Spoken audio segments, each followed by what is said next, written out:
Well, this is the first video for MIS 4399 for the April 23rd class, and we were discussing Chapter 6, AI and Humanity, in the Silk and McDonald text.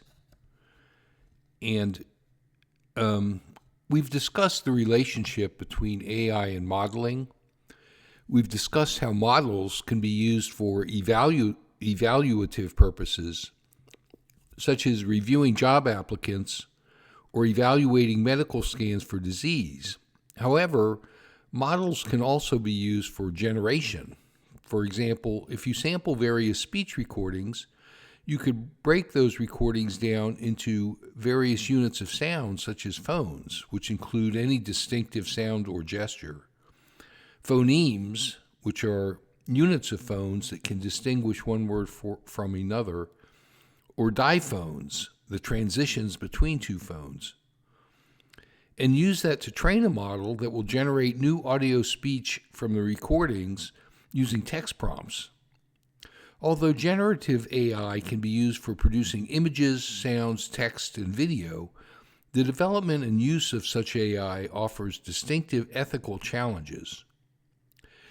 Deepfakes are an important topic in this regard. In Chapter 5, we discussed the use of deepfakes in a democratic context. A deepfake involves the use of AI to manipulate a piece of media to replace one's person's likeness with that of another. Just as we can create a model that will produce an audio voice as an output, we can create a model of someone's face using photographs as training data, and that model will take another person's face as an input and will produce the face it was trained on as an output. The technology appeared on the internet in 2016 and has been used on many celebrities and politicians. For example, in 2021, a very realistic deepfake of Tom Cruise was released on TikTok, which went viral and picked up millions of views. This technology has the potential for many positive applications in art and media. For example, some queer and transgender people have been able to enjoy AI-augmented versions of themselves using AI avatar art. However, it also presents significant ethical concerns. To begin with, there is the issue of consent. If you are a celebrity, for example, there are potentially thousands of photos of you on the internet. It is extremely easy to find publicly accessible images that can be used as training data. Anyone could potentially create a deepfake model of their face without their consent, as in the case of Tom Cruise. A public figure might have their image used in ways they didn't intend, such as advertising or marketing, or their face could even be used for pornography. As a public figure, you might consent to images of yourself being in public, but where is the ethical line drawn that determines how much of that content you could ultimately control?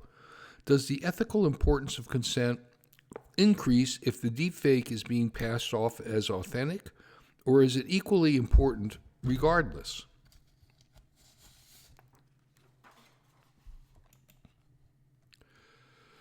What if you're not a public figure? While more training data will produce better results, it is possible to create deepfakes with relatively few photos.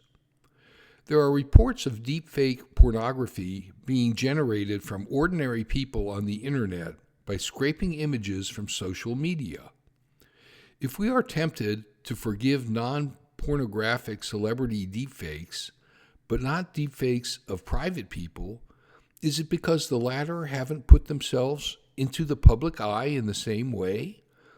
If so, wouldn't that also imply that if we post publicly available photos on social media, we too shouldn't expect to have full control over how those images are used? Where do we draw the line when it comes to non-public figures?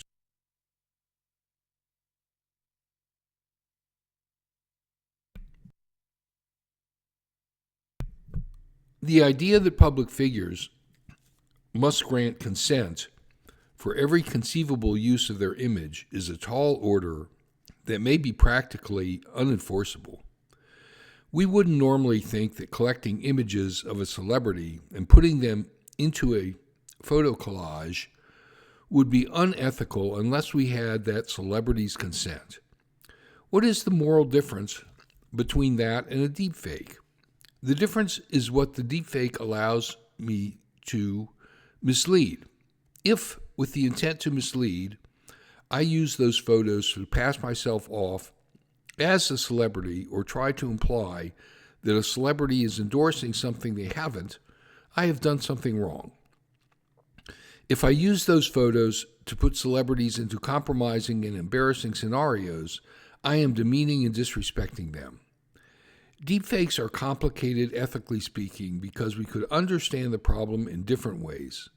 Consent might be the paramount issue in this case, but it might require resolving some of the issues we discussed relating to privacy and to the boundary between what is public and what is private. On the other hand, we can also choose to focus on the harms relating to demeaning and deceiving people. Deepfakes can also spread misinformation. In 2018, Jordan Peele worked with BuzzFeed to create a deepfake of Barack Obama to bring public attention to the potential of deepfakes to spread misinformation. One could produce deepfake videos of political opponents saying or doing embarrassing things, or videos aimed at confusing voters about where a candidate stands on an issue. In 2022, video game designer James N. Allen won a digital arts competition at the Colorado State Fair for his piece, Theatre de Opera Spatiale. It was controversial because Allen produced the image with AI. The reaction to his win was harsh, with some claiming that it was unfair to use AI in the contest. Some claimed that Allen had won simply by pressing a few buttons, while others claimed that if creative jobs weren't safe for machines, then even high-skilled jobs are in danger of becoming obsolete. Was submitting AI-generated art to the contest unfair, as many claimed? And does generative AI represent a threat to the future of art and media? Allen made his entry using an AI called Midjourney. Using text prompts to describe what the user wants, Midjourney generated images. Allen generated over 900 images before choosing a short list of 3. He made additional adjustments using Photoshop and boosted the resolution with a tool called Gigapixel.